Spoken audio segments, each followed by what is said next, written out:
Evet arkadaşlar merhaba, selamünaleyküm. Hoş geldiniz bu arada. Gönderilen işaret sistemleriyle devam edelim. Bu ara yaz olduğu için herkesin de birikmiş işleri var. Bu nedenle arkadaşlar yayınları işte pazartesi ya da perşembe olabilir. Pazartesi, perşembe yayın yapmayabiliriz. Normalde yayın saatlerimiz 9.30 aynı seviyede gidecek.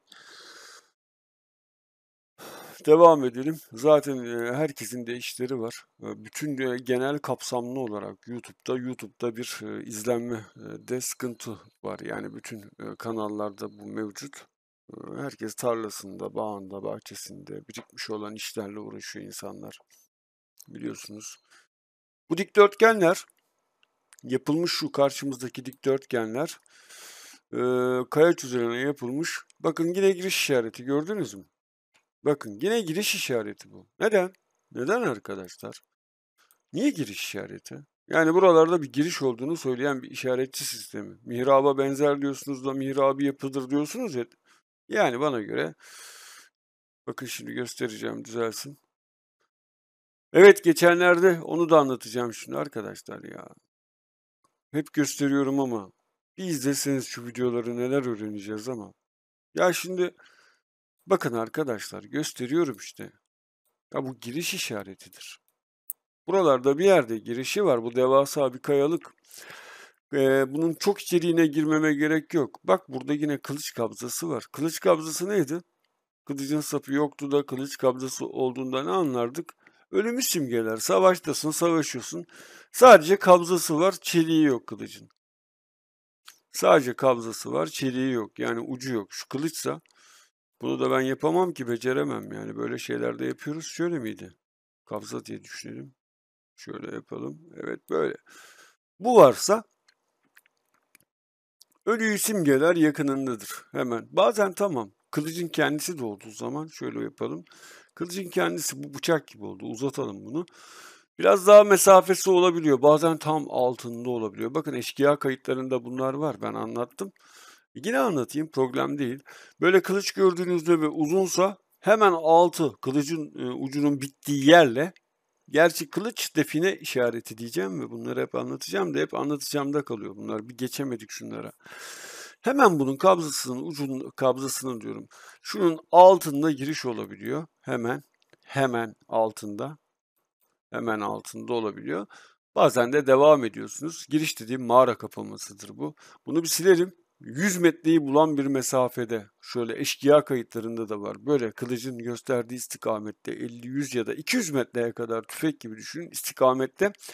Bu kılıcın bir küçüğü olur. Bir küçüğü olur. Bir tane daha kılıç görürsünüz. Kılıçlı mağara diyorlar ya işte. Onun gibi bir şey görürsünüz. Kapıda kabartmadır, gizli yapılır ve içeriye girersiniz ve sonuç alırsınız. Bakın burada da bunu çevirerek göstereyim. Benim kendi şahsımın bulmuş olduğu bir işaretçi sistemidir. Bu haritadır. Bu haritadır arkadaşlar. Burada yüzler var, şu bu var. Onları da gösteririm size. Problem değil. Gösteririz. Bazı kardeşlerimiz, arkadaşım paradolyo olabilir mi acaba diyor bize. Anlatımlarınız, ne bileyim yanlış anlamayın. İsmail Demir kardeşim. Teşekkürler. Bak ne kadar güzel bir yorum yapmışsın. Bravo, kendini yetiştirmişsin. Paradolyo olamaz. Çünkü biz bazı işaret sistemlerini bazen olabilir. Bazen mesela bir çalıyı kaplumbağaya benzettiğim anlar oldu. Çocuk aradı dedi, arkadaşım o çalıydı. Doğrudur, benziyor dedim zaten. Öyle anlarda yaşadığımız oluyor. Orada olmadın mı? Bakın bu giriş işareti arkadaşlar. Neden biliyor musun? Paradolyo olmaz. Çünkü her konum için konuşmuyorum. Allah bilir doğrusu. Olur olmaz.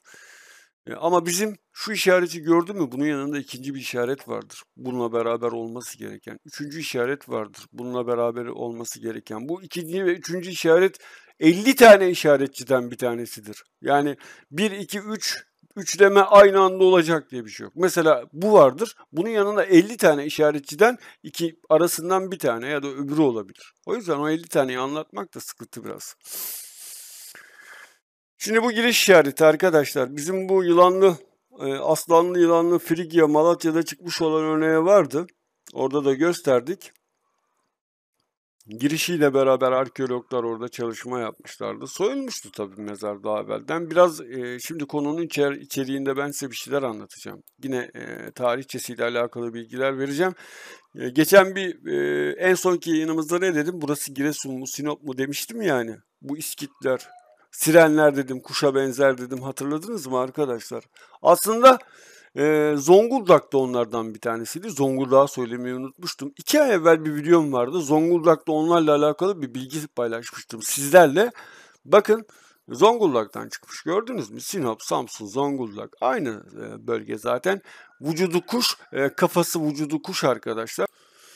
Vücudu kuş, kafası da kadın olan Asyalı bir kadın vardı. Zonguldak'tan yollamış işaret sistemi. Biz bunu bir iki ay evvel anlattığımız gibi bir de şey vardı, siren demiştim. Bu sirenler arkadaşlar Hidra gibi, Kerberos gibi, Tayfon gibi böyle yaratıklardır. Ekidna gibi bir yaratıktır. Eski dönemlerde vücudu kuş, kafası da insan vücudunda bir kadındır. Odysseia destanında kısa ki orada anlatmamışım. Sonradan dikkatimi çekti. Tam girecekken konuyu dağıtmışım. Odysseia destanında Homeros'un İlyadası'nda ne yapmışlardı? Gemicileri bunlar siren yani şarkı söylerdi bu kadınlar. Oradan geçen gemileri etkilerlerdiler ve o insanlar o sesten büyülenir. Yani başı kadın, vücudu kuş olan bu mitolojik yaratıktan bahsediyorum. Ve sonra da o gemicileri kayalıklara doğru sürer. Yani sesleriyle etkileyip, büyüleyip, hipnoz edip gemilerin kayalıklarda parçalanmalarını sağlarlardı. Öyle bir mitolojik kahramandır. Şimdi buraya ben yine geleceğim. Şimdi böyle bekletiyorum. Bunun devasa güzel bir anlatımı var. Onu da göstereceğim şimdi. Karşınızda bakın diye gösteriyorum arkadaşlar. Bunlara da siren denirdi. Hatta destanda kral askerlerinin yani gemi mürettebatının kulaklarını bal mumuyla kapattırmıştı. Kendisi de aynı şekilde bal mumuyla kulaklarını kapatmıştı ki o kuş gibi uçan ama başları isiris gibi kadın olan bu siren denen yaratıkların insanları hipnoz edip kayalıklara yönlendirip gemilerin parçalanmaması için böyle bir anlatım da var arkadaşlar. O da onlardan bir tanesi. İskitlerde de aynı şekilde kullanılıyordu. Evet. Bakın burada hem şapka yapmış hem bir göz yapmış. Gördünüz mü? Göz de bu tarafa doğru bakmış. Mail de keza aynı şekilde buraya bakmış. Gördük mü arkadaşlar? Böyle yapıların olduğu yerlerde dikdörtgen formlarda iyi bakın arkadaşlar. Bakın şapkası. Bakın. Gözün siyahı bu tarafta. Şu ağacın olduğu yerlerde girişlere böyle ağaçlar heykellerdi. Hatırladınız mı? Ben size bir şey anlatmıştım. Özellikle yapılırdı. Çizelim. Arkadaşlar bu arada hem tarihsel bilgilere girmek zorundayız. Anlatıyorum kusura bakmayın. Yani anlatmak zorundayız bunu. Yani şöyle yapalım. Evet. Bakın bu martı işaretimiz giriş işaretidir. Aynı şekilde bu da lahit işareti arkadaşlar. Burada lahit var. Lahitler var. Lahitlerimiz var. Göstereceğim onu da şimdi. Bak göze bakın. Baklava dikesi, göz yapılmış. Gözün tam buradaki siyahı da yine yarım yüz insan formu var. Farkında mısınız? Ben çizemiyorum tabii. Çizemediğim için tam olarak çıkmıyor. Yarım yüz insan formu var. Şuraya bir tane daha göz yapsanız çıkacak ortaya. Şöyle yapalım da. Bakın şimdi bir şey göstereceğim. Neden bu kadar eminim? Nedenini söyleyeyim. Göz gördünüz değil mi? Baklava dikisi. Bakın lahitleri görüyor musunuz? Lahitleri burada resmen mikro yapılmış. Gördük mü? Bak lahitler burada yapılmış. Resmen yapılmış. Şahsın gözü, şapkası haricen de giriş işareti olarak betimlemişler. Bu da sakalları olarak yapılmış. Bu tarafa bakan bir adam figürümüz var. Şimdi şuna bir bakalım. Şu lahitlerde kim varmış? Buradan gördük mü? Bir yüz çıktı mı? Hayır. Peki bir daha bir çevirelim şunu. Bakın martı işaretini görüyor musunuz? Bakın. Üçgen ve martı işareti. Bununla alakalı bir görselim daha olacak. Böyle yaklaştıralım. Ne varmış burada? Yaklaş bakalım. Burada bir insan yüzü çıkacak mı? Genelde lahitlerin oraya koyarlar. Ben de sizlerle beraber baktığım için. Evet yakaladım vallahi. Yapmışlar gördünüz mü?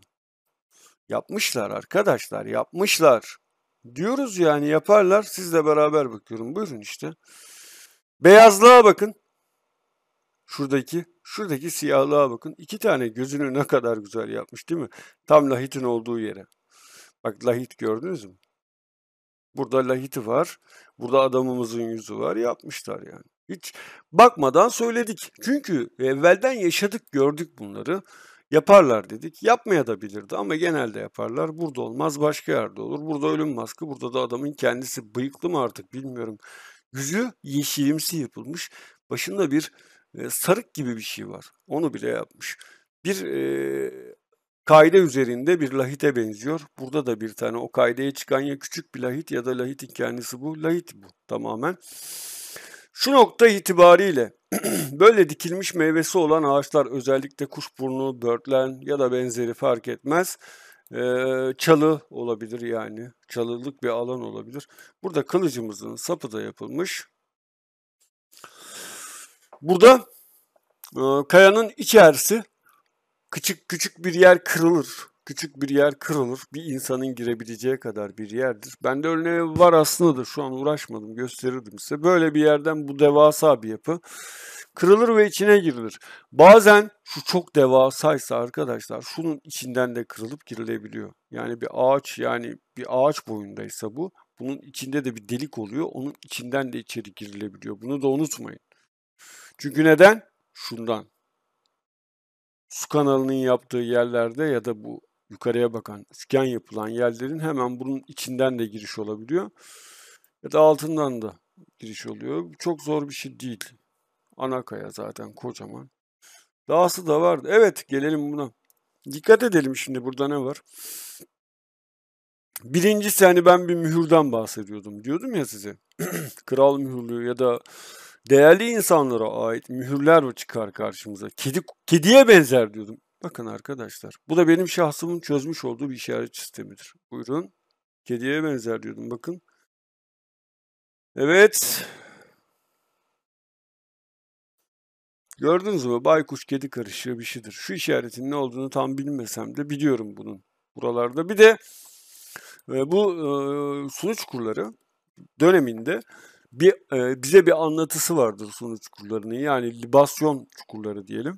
Nedir biliyor musunuz? O dönemlerde belli bir dönemden sonra yasaklanmıştı bu.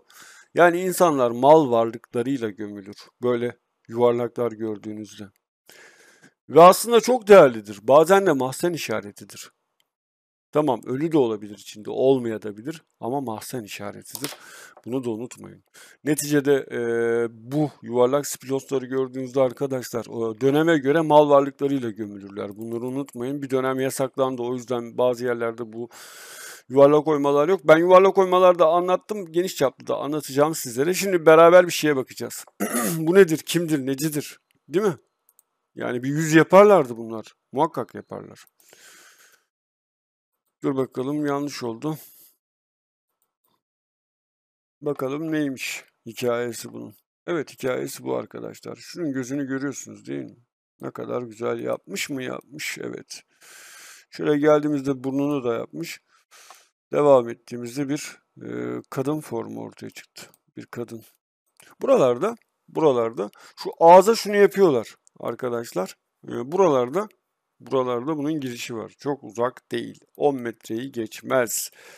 Ama ya bunun baktığı istikamettir.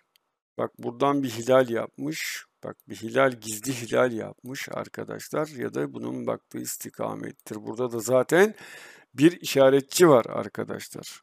Bu bir V yapmış zaten baktığı istikametle beraber.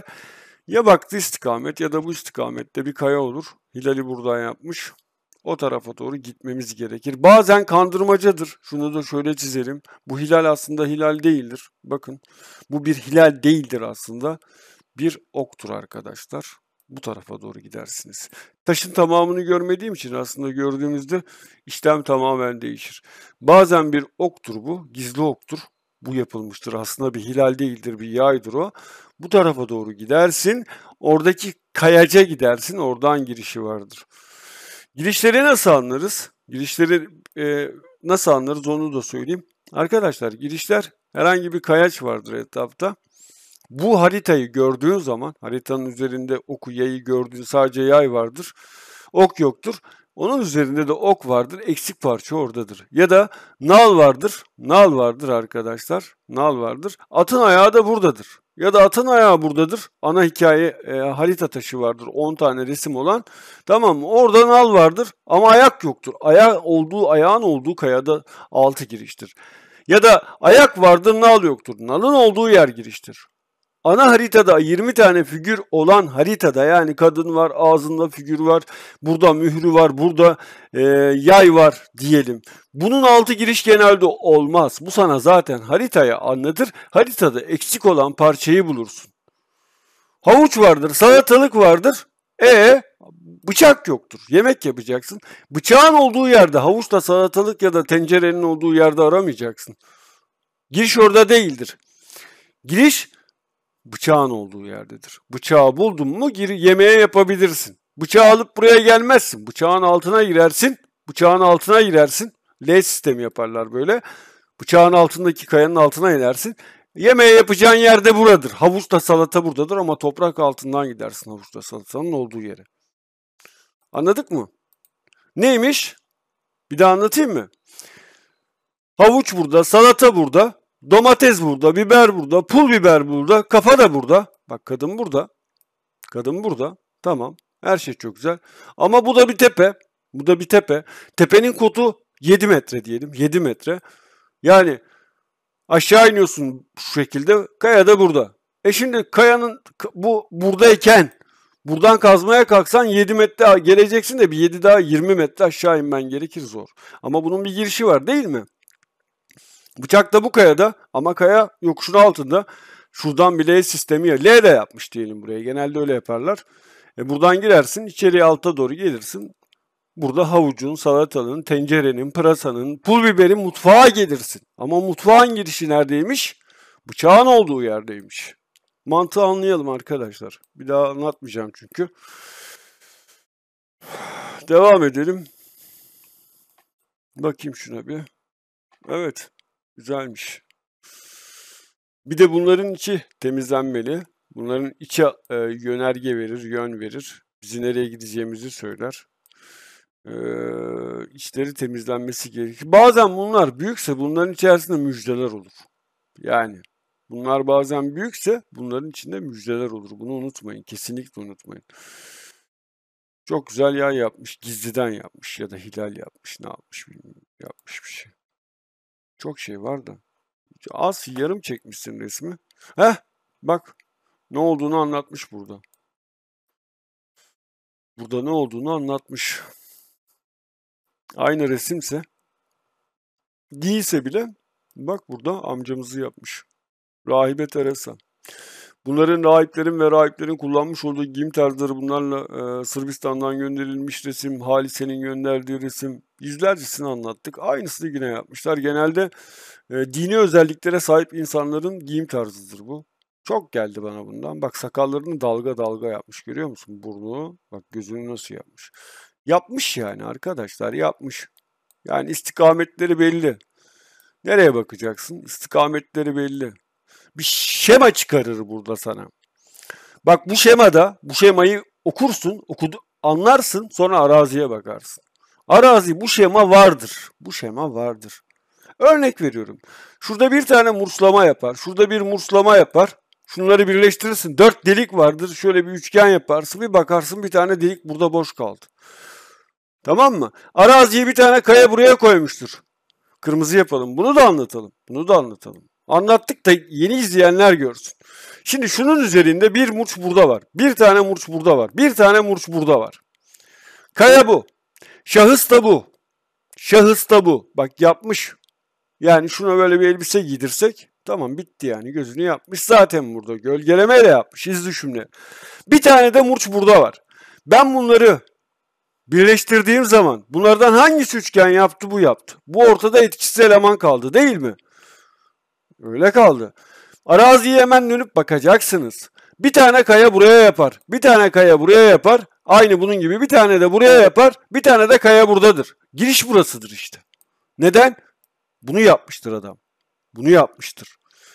Bu istikamete doğru gidersin. Tam şu Z'nin yani şu açının olduğu yerden onu belirler ve gittiğin yerde burası giriştir. Hiçbir şey yapmasına gerek yok. Yani 4 tane delikle 4 tane murç iziyle sana anlatmak istediğini anlatır. Arazide onlar vardır. Sen kağıt üzerinde çizer. Yani şunu bir görürsün, bir tane ana kaya burada, bir tane burada, bir tane burada. He, bak bir tane murç buraya yapmış, bir buraya yapmış. Bu murç şuradaki birinci kaya. Şu murç şuradaki ikinci kaya. Şu murç da şuradaki üçüncü kaya. Şu murcun bir özelliği var, bu küçücük diğerlerine göre. Küçük olan her zaman önemliydi bizim için, değil mi dersin? Sonra birleştirmeyi yaparsın, bakarsın kayalar buradaki şemanın aynısıdır. Şahıs da budur. Gidersin direkt olarak o kayanın altına, içine bakarsın. O kayada da bir tane murçlama vardır. Ya da bir değişiklik vardır. Bir kare vardır. Bir dikdörtgen vardır. Bir küçük üçgen vardır. Erdoğan abi bize sormuş. Ben şey gördüm. Yani şunu düzeltelim. Ben bir tane işaret sistemi gördüm.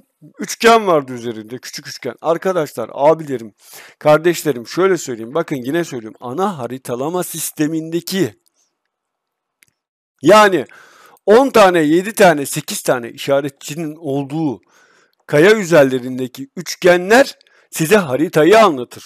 Son noktayı anlatmaz. Son noktalarda genelde işaretçi olmaz. Ya derinliği veren işaret vardır. Üstünde varsa bile tılsımı gösteren işaret vardır. Üçü geçmez. Onlar da az çok belli olur. Tılsım işaretlerim var. Bakın, derinlik işaretlerim var. Oraya bir tane birinci işarette at vardır. Geldiğinizde nal vardır. Ama nalın yanında başka bir at daha vardır ama farklı yapılmıştır. At bazen 6 metre demektir. Yani 6 metre derinlik verir sana. Ya da bir oyma aslan yapmıştır. Kabartma aslan yapmıştır. 12 metre derinlik verir. Pardon, çizimli ya da kabartma yapmıştır. 15 metre derinlik var der size. Artık ikinci taş, birinci taşta 10 işareti vardır. Sen son noktayı bulmuşsundur. At nalı vardır ya da eksik olan kulak vardır. Yanında bir tane daha at vardır. O at artık derinlik verir sana. Ya da aslan vardır. Çizimli ya da kabartma 12 metre ya da 15 metre derinlik verir sana. Onu anlatmaya çalışır. Evet, devam edelim. Pardon. Bir de bize kardeşlerimiz soruyor. Diyor ki ya diyor, önemli noktalar, bunları konuşalım madem girdik. Define bulma yöntemleri 2 yapacaktım. Orada anlatacaktım geniş olarak ki anlatacağım.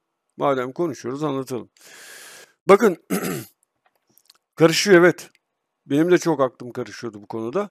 İşaretçiye geliyorsunuz. 200 tane resim var. Bir tane burada Osman var. Bir tane burada Cabbar var. Bir tane burada geyik var. Bir tane burada aslan var. İşte ne bileyim, bir tane burada postacı var. Hiç alakasız. Bir tane burada korsan var. Bir tane burada işte ne bileyim eşek var. Bir tane burada koç var. Bir tane göz var. Şu bu falan. Değil mi? Arkadaşlar, ilk etapta görmüş olduğumuz bir eşek gösteriyor sana burada. Burada bir at var. Burada bir şey var ya. Biz ne yapıyoruz? Dikkat ettiniz mi? Evet, diyor ki eşek var, at var, bilmem ne var. Harita bu diyor. Ama diyor bunu diyor. Bunlar diyor sana bir şey gösterecek diyor. Ama eşek burada gördüğünüz şu tarafa bakıyor, o tarafa doğru gidersiniz. Katır var burada, kulağı gösteriyor, bu tarafa doğru gidersiniz. Ama işlemi şöyle ters çevirdiğinizde, bakış açınızı değiştirdiğinizde gizlenmiş eşek, gizlenmiş katır, gizlenmiş koç, birinci görselde gördüğünüz olmayan ama gizlenerek yapılmış koç, eşek ve katırla karşılaşıyorsunuz. Ve ne oluyor? İşte yönü o size veriyor. Nasıl veriyor? İşte böyle veriyor arkadaşlar. Bak böyle veriyor. Bak gırtlağa bak. Böyle veriyor arkadaşlar. Böyle veriyor. Gördünüz mü? Böyle veriyor. Halbuki bunu böyle işaretçi sistemlerini çevirdiğimde bu figür var. Devasa yapılmış. Ama ben ters çevirdiğimde figür kendini şimdi ortaya çıkardı. Ne dedi biliyor musun? Birinci karşıma çıktım. Bu görmüş olduğum kayanın kendi buna benziyor. Diyor ki beni bul diyor. Beni bul. Beni bul. Ben varım diyor, bak gözünün önündeyim diyor. Yapılmışım kayaç üzerine ve aslanım diyor, değil mi? Evet. Ben salak mıyım diyor, sana kendimi göstereceğim de yer vereceğim, gidip alacaksın. Değilim diyor. Bunu buraya yapan akıllı bunu gizler, değil mi? İşte bunu bakış açını değiştirdiğinde Bak burada haritasını yapar. Bu aslan yine senin karşına çıkar ama bir bakış açısını değiştirdiğinde karşına çıkan aslan ya da deve ya da eşek ya da katır sana yeri söyler. Git bak benim yerim bu tarafta der. Bu tarafta der ama diğeri bu tarafa bakıyordur. Bakış açısı sendir. Anladınız mı arkadaşlar? O yüzden çok var. Birinci görseldeki değil de ikinci görseldekine bakacaksınız, araştıracaksınız. Gözü de yapmış, kulağı da yapmış. Devam ettik, geldik. Burada yuvarlamasını da yapmış. Bak aynısı burada işte. O devasa gördüğümüz deve şimdi çizdim ya şimdi. Deve çizdim ya size arkadaşlar. O deve birinci görselde buydu. Bak buydu. Beni bul dedi. Gözü de burada. Beni bul dedin. Biz ne yaptık? Ters çevirdik taşı. Deveyi bulduk. Deve ama tam tersi istikameti şu tarafa bakıyordu. Bir yuvarlak gösteriyordu. Bir giriş olduğunu söylüyordu. Bunu anlatmaya çalışıyorum. O yüzden var. Aynı kaya üzerinde aslında 18 tane değil 280 tane figür var. Bunları bulmak önemli. Şimdi şuraya gelelim. Arkadaşlar. Buraya gelelim. Evet. Mantığı anlatalım burada. Bu işaretçi sisteminin sahibine söylüyorum bunu. Tek bir şey göstereceğim. Göremeyebilirsiniz sizler de. Ben ne olduğunu çok iyi görüyorum buradan. Hatta bir çizeyim arkadaşlar. Ne yapmışlar? Burada bir şey var mı? Var. Şöyle birinci göz, ikinci göz. Bakın yine mutlama sistemleriyle bir şeyler yapmaya çalışmışlar arkadaşlar. Bir kadın yapmış buraya. Tamam mı? Net, kesin ve net. Bir kadın yapmış, bir tane de adam yapmış. Bir tane de göz yapmış. Şimdi inanmayan kardeşlerimiz diyecek yok artık. Vallahi yok artık değil. Göstereceğim ben. Bir kadın yapmış buraya. Saçıyla beraber. Bir tane de erkek yapmış. Bir gözü 2 kere kullanmış. Gözün bir tanesi yok. Bak. Şöyle yuvarlak bir erkek yapmış. Gözün bir tanesi yok.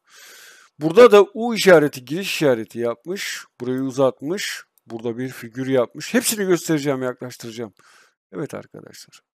Bir tane. Bu da giriş işaretidir. Damlacık işareti. Buralarda kasa oluyor. Şuraya da bir bak. Şimdi yaklaşalım. Yaklaşalım. Ben niye böyle anlatıyorum? Hep beraber bakacağız. Evet, gelelim. U işaretimiz devasa yapılmış. Burası uzun. Burada bir tane kadın figürü yapmış. O söylemiş olduğum ağız, bakın adamın birinci gözü, ikinci gözü, kadının üçgen gözü. Bakın çok haşin bakan bir kadın. Ağzı burada, saçı da devam etmiş gelmiş. Şimdi gelelim aşağı. Bak göz burada. Göz burada. Neredeymiş? Göz burada.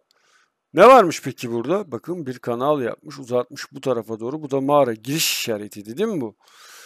Göz burada. Normalde göz burada. Mezar giriş işaretidir. Göz. Böyle bir göz görürsünüz. Bir de bunun devasa bir kaya vardır. Bu böyle 40 santim toprak altında olur ya da su altında olur. Bir bakalım mı? Benim karşıma çıktı biliyorum yani. Bilerek konuşuyorum. Evet. Bunun tam karşısı önemli. Altı önemli benim için. Bir de yanında bir kanal vermişse bak göz bu. Gördünüz mü? Ne kadar güzel yapmış. Yanı da önemli. Şimdi bunun bir işaretçisine bakalım. Bunu da gördüm. Vay be arkadaş. Bu daha demin gösterdiğim deve yok muydu arkadaşlar? Anakaya'da. Deveyi bul diyordu ya. Bulalım mı deveyi? Bak.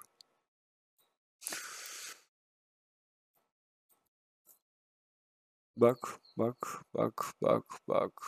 Diyeceksiniz ki ya arkadaş burada yosunlar var. O kadar da olur mu? Olur arkadaşlar. Burayı yapar, burayı yapmaz. Yarım bırakır. Yapar yapmaz. Buradan da su akıyor, devam ediyor. Şimdi kulağının istikametine bakalım ne çıkacak hep beraber. Bir de göz vardı değil mi? Bir de göz vardı değil mi? Onu da göstereyim de. Şimdi yarım geliyor bana resimler. Resimleri bir tam gönderseniz biz de böyle muallakta kalmayacağız. Tam göstereceğiz. Herkes tam görecek. Bu işaretçi sistemi şurada. O taşı göstereyim de evet arkadaşlar. Burayı gösteriyor gözümüz. Gözümüz burayı gösteriyor. Suyun altındaki göze de bir bakalım şöyle. Baklava dikesine benzer bu arada. Onu da söyleyeyim. Bu taşın içerisinde oyuk var arkadaşlar. Bir delik var. El girecek şekilde. %99 bizim devenin kulağı da bunu gösteriyor. İşaretçi daha demin geldik ya, bir tane deve gösterdim ya size hani. Ana kayadan bahsettim. O kaya, o deve de burada arkadaşlar. Bizim taşımız da burada. Şimdi bu işaretlerde var ya, çoğu bulunamıyor. Neden biliyor musunuz? Nedenini söyleyeyim mi? Arkadaşlar zamanında, dönemde, eski dönemlerde soygunlar yediler. Soygunlar yediler. Bak burada 2 tane de göz var. Ne hikmetse. Soygunlar yediler. Eşkıyalar ya da dönemin eşkıyaları ya da şu bu. Ben bir şey söylemiyorum arkadaşlar. Bunun da ne olduğunu biliyorsunuz değil mi? Dönemin yani gözü bulduk mu? Bak.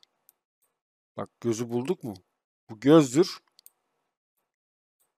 Bu da gözdür. Bu devenin kulağıydı. Bu da akan sudur. Bu da bizim büyük bir ihtimal ayı olması gerekiyor. Ayıdır. Onu da göstereceğim. O da haritada var yani. İnanamayacağınız şeyler biliyorum ben. Kızmayın bana da, bunlar böyle yani. Benim hiçbir günahım yok. Ben sadece yaptım, gösteririm, bu kadar. Bak ne yaptım? Kuş çıktı çizdim. Bu taş da nerede çıktı? Kuşun tam da gözünün olduğu yerde. Göz neredeydi? Göz neredeydi? Şuralardaydı. Nereye getirdi beni? Tam altına gösterdi. Alttaki kaya ne oldu? Baklava dikesi göz oldu. Deve vardı bir tane, hatırladınız mı? Deve kulağı vardı, şu bu vardı ana kayada. O neredeydi? O da buradaydı. Kulak ne hikmetse neyi gösterdi? Burayı gösterdi. Bunların hepsi üst üste binmiş tevafuklar zinciri mi sizce? Yani kusura bakmayın da, özür dilerim de, bir salağa getirsem, ahmağa getirsem buraya, ahmağa getirsem, ona göstersem o inanır. Uyanır belki yani, ah der. Değil mi? Eşkıyalar böyle yerleri, böyle mezarlar çok bulunmuyor ülkemizde. Çünkü mantığı görüyorsunuz yani, işte bak tamamen dış, buradaki el yapımı işçilik var. Onu bir takip edeyim dedim sizlerle beraber. Kuşumuzu çıkardı ortaya. Gördünüz mü? Mezarı simgelerdi. Böyle. Burayı böyle sivriltmelerinin bir amacı var. Bu böyle kendi kendine oluşan bir üçgensi olgu olamaz. Bak burada ben bir şey daha göstereyim. Burada yapmış. Bunu ben şimdi göstereceğim size. Birazdan bunun da resmi haritası var. Bu eşkıyalar böyle yerleri kullanırlardı. Saklamalar yaparlardı. Tabii ana işaretleri kırarlardı. Mezarın içerisine girer, soyar ya da soyduktan sonra, içine girdikten sonra hiç dokunmazlardı eşyaları. Tuzak sistemi yaparak kendi yanlarındaki eşyaları da içine koyarlardı. Şimdi bizim Gazi kardeşlerimiz var Ege'den, Diyarbakır'dan, İzmir'den, Van'dan, Muş'tan, diyor ki eşkıyalar var mıydı? Arkadaşlar eşkıyalar sadece bizim günümüze gelmiş isimli olan eşkıyalardan mütevellit bir olgu değildir. Neden? Eski dönemde eşkıyalar her yerde varlardı. Mısır'ın çöllerinde de vardı. Örnek veriyorum. Antarktika'da yoktur da. Yani ne bileyim, Amerika'da da vardı. Güney Amerika'da da vardı. Peru'da da vardı. Bolivya'da da vardı. Van'da da vardı. Muş'ta da vardı. Ama o dönemin eşkıyalarının, yani eşkıya kayıtları, belgeleri elimize geçti de az çok bir şeyler biliyoruz.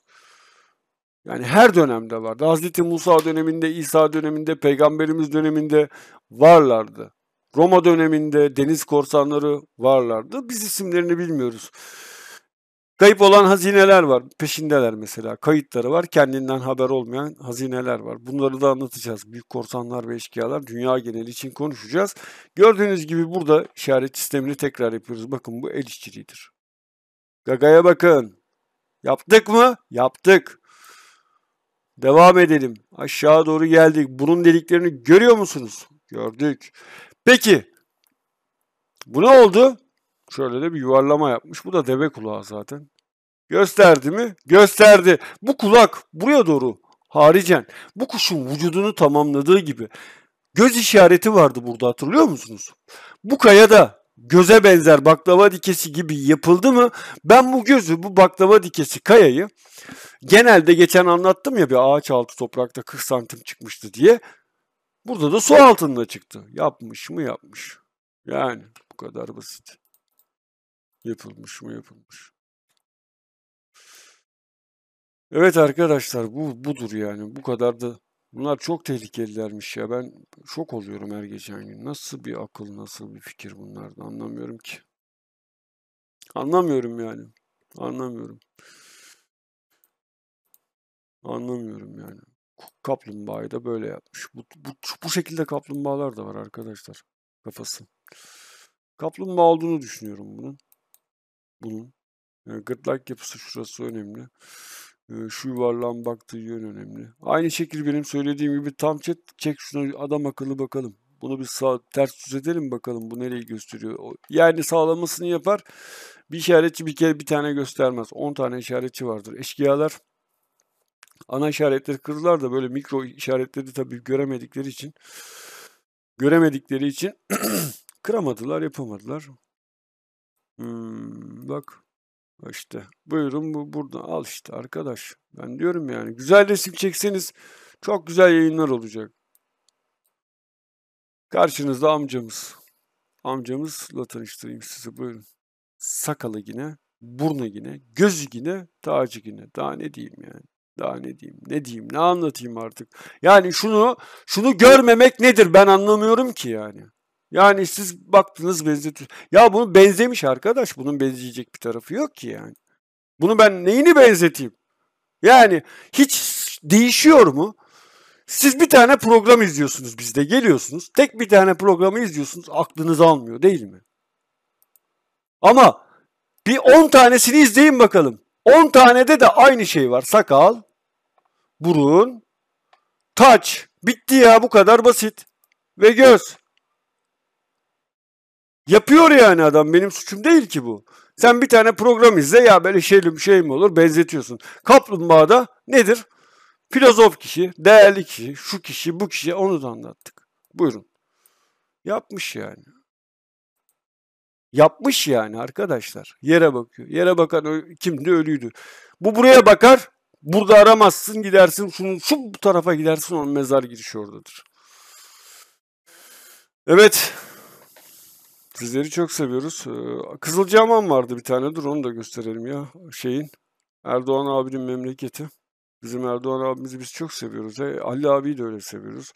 Bizi sevmeyenleri de seviyoruz. Sıkıntı değil gerçi. Herhangi bir kimseyle bir sıkıntımız yok. Devam edelim. Bu deveyi hatırladık. Göstereyim mi bu deveyi arkadaşlar? Daha demin çizimde. Buradaydı. Şunu sonra mı anlatayım? Bu da giriş. Bu da giriş. Anlatalım madem başladık. Selamen kavlen diyelim. Devam edelim. Şimdi buraya bu kafayı yaptığında ben ne anlattım size? Bu nedir? Tavuk kafasının olduğu yer giriştir. Giriştir. Neresi giriştir onu söylemem. Bak birinci basamak, ikinci basamak, üçüncü basamağın olduğu yer neydi? Ya buradan çıkarken 1 ya da sonda 3 neydi arkadaşlar? Bak burada Bizans vardı bizim. Haç vardı uzun böyle bu şekilde. Kuş da oraya bakıyor ne hikmetse. Arkadaşlar burası mezar. Burası mezar. Burası seremoni alanımız. Burası mezar yani. Bitti. Girişi var burada. Girişi var. Önemli. Bunun arkasında bir tepe vardır. Buradan alttan da girersin. Şurada kaya vardır girersin. Şu da gösterebilir. Tavuk kafasının olduğu yer giriştir. Açık ve net. Kardeşimiz normal mi demiş? Değil arkadaşlar. Değil. Bu kopmuş tavuk kafası. Değil. Bak burada basamaklar var. Değil. Bak burada bir yapı çalışma yapılmış. Değil yani. Bak burada figürler var. Bak burada oturmuş saçlarıyla beraber oturan bir adam var yani. Bak burada yapılmış. Burada kare sistemi yani şöyle yıldız yarım yıldız formu var. Girişlerin olduğu yerdedir gösterir. Adam burada oturmuş şekilde yanında ölüm maskıyla yapılmış. Ki yani şu mesafeden buna bakıyoruz. Bir de şuradan çekse şu nasıl çıkacak biliyor musunuz? Bir tanesi vardı. Bana inanmıyordu. Hiç inanmadı. Bir gün oturuyoruz. En son inandı. Tabii yanımda gördü. Selam olsun ona da izliyordur. Bir gün baktım bir yerde bir kaya buldum toprağın altında 20-30 santim küçük taşlar. Böyle bunlar yani bunlar var ya bu gördükleriniz. Bunlar Şam'da kayısı. Ya ne diyorum? Ben bir serçe parmağının tırnağı kadar bir taşın üzerinde bir tükenmez kalem ucu kadar sincap yakaladım. Düşünün. Bakın. Bir baş parmağım diyelim. Baş parmağımın tırnağı kadar taşın üzerinde var bakın. İlk videoları da var. Bir nokta gibi bir şey yapmış. Büyüttüm. Sincap çıktı ve eliyle de bir yeri gösteriyordu. Toprak altından çıktı. Yani bunlar Şam'da kaysı. Eline almış bir taş. Baktım en son şehadet getiriyordu. Ya dedi bunu insanlar yapamaz. Yapamaz bunları. Bunları insanlar yapamaz diyordu. Elini kalbine koymuş, gözlüğünü takmış, şehadet getiriyordu adamcağız. Ya bana inanmayan bir insandı.